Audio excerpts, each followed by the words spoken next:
Mike Perlack here to talk to you. This is going to be a kind of sort of part two to my video about my father being institutionalized. I was I'm trying to think of a title before I hit record. I think I might just call it My Father's Life Has Become One Flew Over the Cuckoo's Nest. Oh, kinda. But since my father's institutionalization, two things have become easier for me, things that I've struggled with for most of my life, that seem to have become easier for me since my father's institutionalization. Stopping eating when I'm full, and not eating at night if I don't want to, or if I don't really need to, or just like eat just enough so I know I'll go to sleep and sleep soundly. Something my sister stated and something my mom stated has been playing over and over in my head these last couple of weeks or week or whatever. My sister said, coffee goes right through you. And in certain circumstances, that's actually true, especially if you're not eating solid food. And something my mom said was, a big meal, if I eat a big meal, all I want to do is sleep. That's kind of how my days off go. Now, I made one mistake today, my precious day off. I really need to, when I wake up in the morning, act like it's a work day. Drink my tea or coffee and, whatever caffeine source. Now that I'm more measured with it, I don't, otherwise I don't get enough done. It was a fairly productive day, but I got some things done, but it could have been more productive. But that's not to say I still don't struggle with eating enough, throughout the day. That seems to be a big project, mainly because of my two jobs and my lifestyle. I don't lead a sedentary life anymore, put it that way. So a couple, maybe a week ago, half a week ago, whatever it was, I got more paperwork in the mail. And I thought, oh, God, I thought it was from the same place that they sent me the paperwork about my father's diagnosis, schizotypal, and about the court hearing and all this. And every time I get one, this was the second paperwork about it I got. It was basically just telling me about, okay, your father's now temporarily the property of this medical facility. Yeah, I'm sure my father will make that permanent. No doubt in my mind. And the people there will help. And more on that later. But when I got the paperwork, I thought, oh, God. I thought it was going to be a court summons. I thought they were going to try to rope or force me to be financially responsible for this boy. But then I went, calm down, Mike. This is America. And the reality is, there's nobody left in the world willing and able to sacrifice for him, and that's basically what it comes down to. Oh, God. But I decided to start dyeing my hair again. I know what I said in the other video about feeling that it made me fake like my father. But here's the thing. If you ask my father if he dyes his hair or wears a wig, he'll tell you, no, and expect you to go along with his delusion. Kind of like these trans people in the world. These guys that expect you to call them miss, and girls, I guess, that expect you to call them sir. Yeah, those type of people. Also, I don't feel old, and I want to look more like the age I feel. I don't feel old at all. I don't. I still feel young. I mean, I got my car accident several years ago, and my shoulders and neck get stiff if I don't move around enough. Of course, my two jobs pretty much put an end to that suffrage. But that just represents the fundamental difference between me and my father. Hey, I want to be an ordinary human too. But with my father's institutionalization, I don't have to worry about him being homeless. His only hardship will be They won't let me wear my toupee in here. My mom used to joke, I think you were the milkman's kid. It's hard to say, because I do look more like my mom than I do my dad. It's probably why my father beat me harder. But I remember the winter of 2023, and I was posting videos about this and everything. When I got a text from the detective on the case, yeah, your father, he was probably just doing protocol. Why would they even entertain this? The detective's like, yeah, Mr. Perlag, I need to ask you, your father keeps asking me to ask you if you know about the whereabouts of his $3,000 that he had in cash because he had sold his car, and it was his big plan, his movie script, and his toupee. Like, officer, I'm not his keeper. I can't help you. These were the boy's prized possessions, though. Much like his car, when I was a kid, I knew he loved his car more than he loved me. Okay, but this past week, though, it was between jobs, and I got a text from my uncle. He said, Mike, I just wanted to give you a heads up. I had not gotten a call from him. And even if I had, I don't answer my phone. I don't. I have no reason to. But it was an uncle, my uncle, he texted me, he said, yeah, Mike, I just wanted to let you know, I got a call. He said, I only answered the call because the ID number said UW Medical. It's up north where I'm at. He said, it was your father. Before I hung up, all I heard him say was, yeah, it's me. I'm in Sweden. They hate America here. They hate our government. Click. That was the boy thinks he's in Sweden. The boy thinks he's in Sweden. He's never been there, but he always spoke very highly of it. If I could only go to Sweden, life would be wonderful. But this is why my uncle's done with him. I'm done with him. No normal person has time for his BS.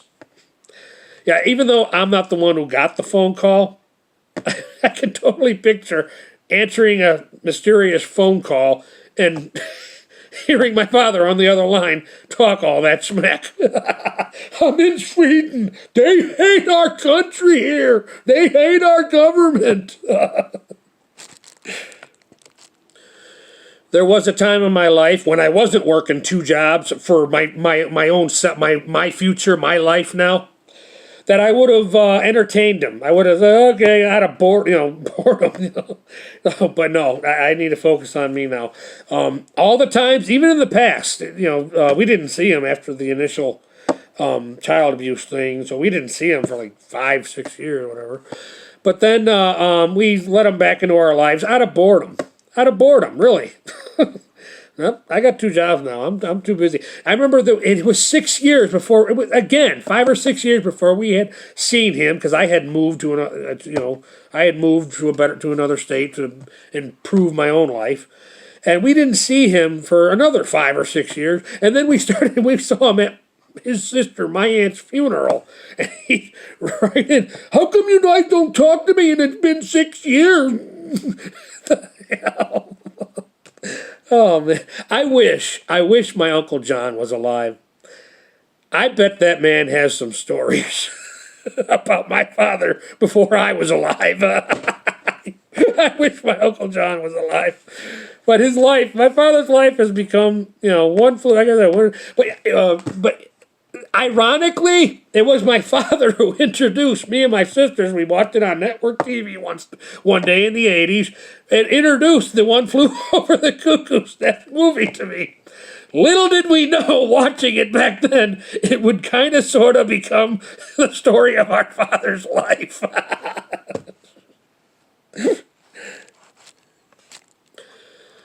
But for the record, just so you know, myself and my sisters aren't completely cold-hearted when it comes to him. In church, we said a prayer for the boy.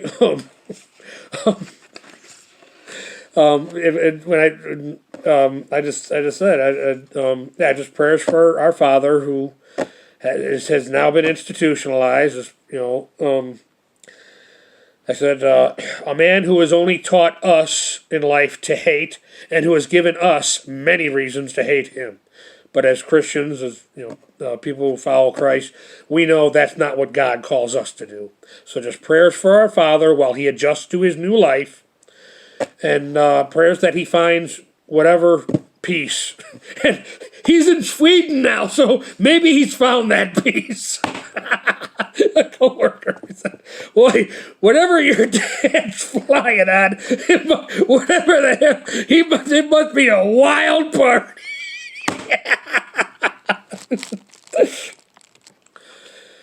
But as I stated earlier, in time, there are folks there that will only further instill and make concrete my father's psychosis. In time, they will elect him president of Sweden. No, not president. King. Because our father always said, "I'm a prince and my sister's a princess and our rightful place is some castle." He had t-shirts made. I should probably wear them. We'll wear them when we go visit him next year, and if he's allowed visitors. He had t-shirts made of some picture of some castle in Sweden that he says that we're that's a part of that's where we're supposed to be. That's what I'm still waiting for that phone call. Like, hey, you're supposed to be you're supposed to take over this royal court over here. I'm gonna be like, yeah, okay. Can we discuss back pay? Yeah. It'd be like the movie King Ralph with, oh God, what was that? John Goodman. Yeah, but the people there, they'll only enable my father's, further enable my father's psychosis. They'll tell him, yeah, it was the government that cut that call that you called your family member. Yeah, they cut the call because they know you were telling your family the truth. And my father would be like, "You're right.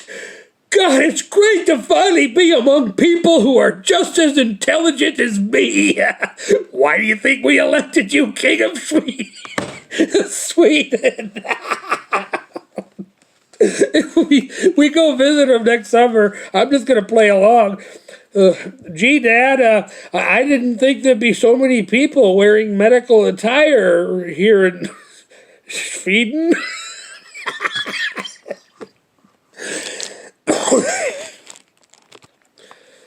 But this whole bit was based on that text from my uncle in many ways. Not really, but anyways, but my Uncle John, I do wish he was alive. I'm sure that man had some stories to tell in regards to my father. Speaking of my Uncle John, his ex-wife, when I was a kid, probably 8 years old, I stole something off her kitchen shelf, a little knick-knack. And through the magic of eBay and my shopping spree, that's kind of coming to an end now, I was able to find that very item. I stole this from my aunt when I was 8, 9 years old. If you're watching this, contact my uncle. He'll make arrangement to ship it to you. I can't believe I was able to find the damn thing. Oh, jeez. But my Uncle John's ex-wife, they were married for several decades until he wanted out. Even as a child, she came off as a very cold person. I didn't know her super well, but the little bit I did know of her, she seemed to have little or no empathy for the people around her. I don't know if that was her nature or maybe she suffered some abuse herself as a child. I don't know for sure. I could only speak from my perspective. This was my father's family, so as I stated in my introductory video on my channel many, many years ago, my parents came from opposite ends of the political spectrum. As a matter of fact, the aunt I'm talking about regarded me and my sisters as, quote, paupers. So in her mind's eye, I guess that's what we are. She seemed to be, to her, it seemed to me like life was only about nice things and approved behavior. I only met the woman that my uncle did hook up with later in life. And I swear to God, I think I talked about this on my channel too. As short as my Uncle John was, this woman was even shorter than him. And they were the most adorable old couple I ever met in my life. Oh, God. And with that, I guess I should bring this video to a close. A recently acquired set of old maid cards. It's not the ones that I recall from childhood. The one that we had when we were kids featured characters like Lasso Louie, guys swinging a lasso, but having a father who didn't know how to speak appropriately amongst little children, we called him Ass Hole Louie. And another character was obviously an uppity, high society female with a French poodle. Her name was Fifi Fluff. That was the actual name, but us kids, of course, me and my sister would include the phrase after, she's so furry down there.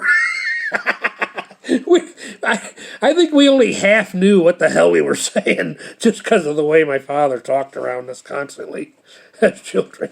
But anyways, there was one card in here I thought was relevant to point out for this video. That does look like Nurse Ratched a little bit, doesn't it? He's telling my father, oh, that's another thing in the text my uncle told me. When the little bit he heard of my father, he, quote, sounded highly medicated.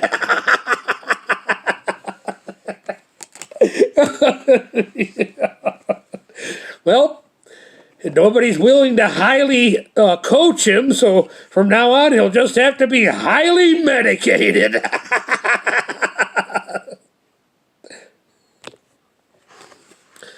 Anyways, last weekend we did see a cover band, Eric Diamond, Neil Diamond tribute band. The guy was actually, I don't know if he looked like him, I didn't get to look at him, but he sounded pretty much like the Neil Diamond, but I'll be sharing videos on my channel about that this week. It was interesting, Eric Diamond. There was a 100-year-old lady celebrating her birthday in the audience, and a couple celebrating their 67th wedding anniversary. I do like my new neighborhood. At one point, I did get distracted by somebody was flying a drone. You'll see on the footage, but somebody was flying a drone. I think it was during the song Shiloh, Shiloh, rather. Anyways, Mike Perlak, good night.